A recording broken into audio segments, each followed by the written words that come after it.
Hey guys, welcome back to my channel. So today's video we're talking about classic designer handbags outside of the big three. The big three, you know which three. We're talking Hermes, we're talking Chanel, we're talking Louis Vuitton.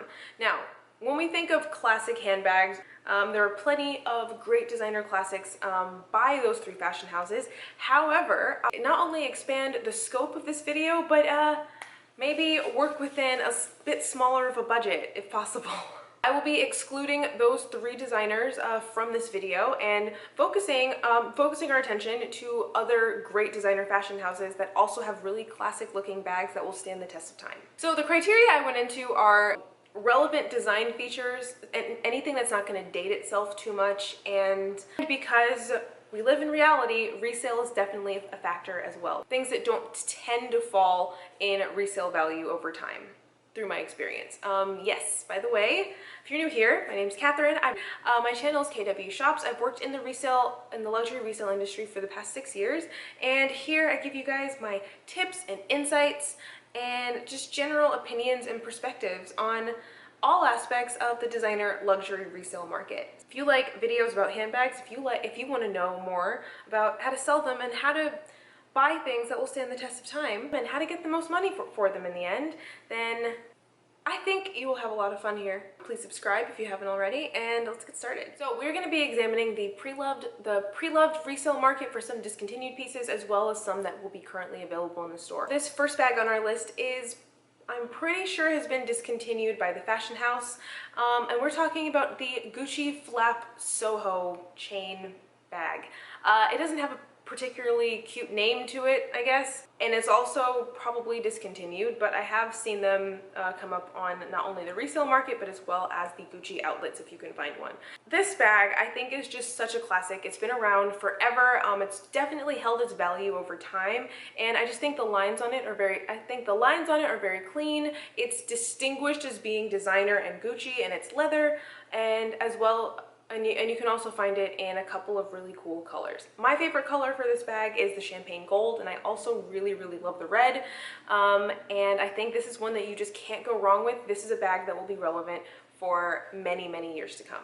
I think the size is great. It has a magnetic closure, and also there's a tassel on the side that is removable, which I think is a really great detail. Leather tassels can have the effect of dressing down an item a little bit, and this is one that you could very easily go day to night with if you either leave the tassel on or take it off. Also, the Soho Gucci logo is, in my eyes, a bit more understated than the Marmont. As you can see, I have a Marmont bag in my collection right here, but there's something about the Soho logo that's stitched in that I think is just really classic and really a lot more understated than some of the current items that Gucci is making. That would be my first pick for a classic outside of the big three. It's a shame they discontinued it. The YSL Cape Bag is another one I think is great for evening. This one I do find to be a bit dressier, so it doesn't necessarily go from day to night as easy as the Gucci did. It also comes in several sizes as well as a couple of varieties, one with a tassel going through the middle that's metal and the other that doesn't.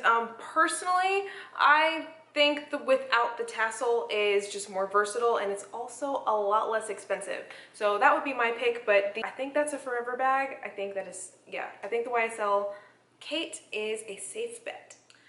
Next, we are coming into my own collection for the first time to show you the Givenchy Mini Antigona. You guys know how much I love this bag. Once again, clean lines, great size. Super versatile. One thing I love the most about this is how easily it goes from day to night.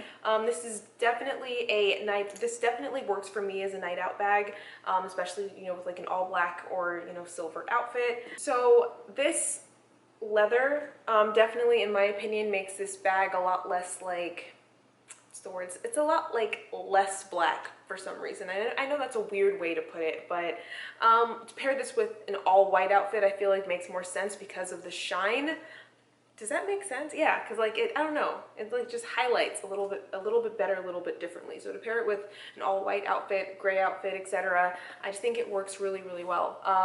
The size is great. You guys know it holds a whole bunch of stuff in it. I'll leave my review linked down below. And this is another one that, yeah, maybe the Antigona has actually reached has actually had its 10-year anniversary. So I think that's a good sign for it. Definitely has decreased in like some of the ittiness and popularity.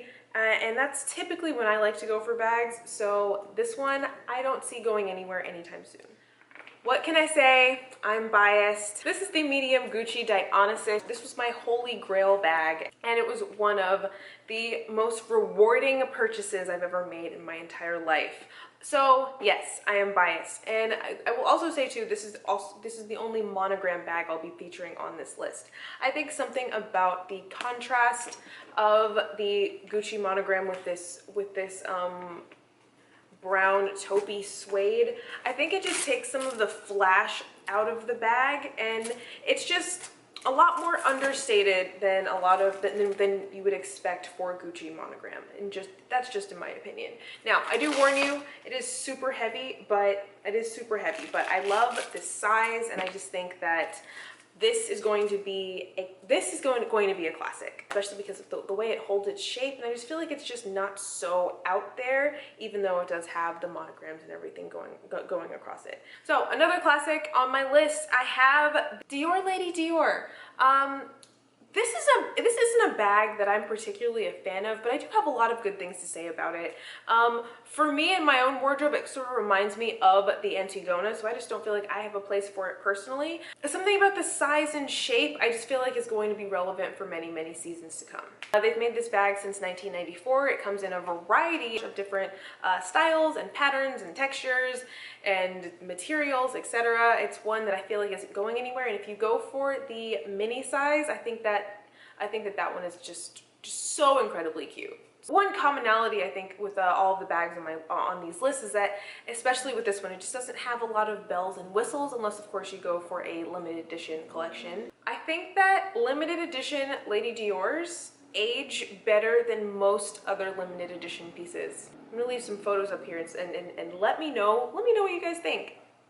Next, another Dior. I think Dior is having a moment right now, and we're going to go for the Montaigne 30. You guys knew this was coming. You had to have known that I bring up the Montaigne 30 in this video. Come on, right? This bag I think is great for a variety of reasons. You guys know this is my next holy grail wish list bag. I think that the size is incredible on it. It comes in both monogram and leather, and shockingly, I would pick the leather. You guys know I tend to be more of a monogram and a canvas type of girl, but in this bag specifically, I think it lends itself a little bit better to the leathers. What I like about this bag too is that the logo isn't so entirely out there, but it's also like a function and a feature. So it's not like hiding that it's an expensive designer, it's not hiding that it's Dior, but it doesn't exactly have DIOR, scrawled across it. So I think that the clasp is really different and unique. I think it mixes both edgy and classic together. I think the size is great, and one of the things I actually really happen to like about it is that they tried to do the influencer push with this bag last year when it came out, and it didn't like go off like wildfire. And I kind of like that about it. Yeah, I feel like it didn't fizzle out in the same way that other bags have, and I think that even though in their eyes that may make it less successful, I personally like that about it. I think it will stand the test of time a lot better, and it's not going to immediately remind you of where you were on Instagram when you saw it for the first time. What's great about the Dior Trente Montaigne is that it isn't flashy like some of the other designer bags on this list, but it still has like a main signifier. It's not hiding the fact that it's Dior, but it's not exactly like screaming it out into the heavens either.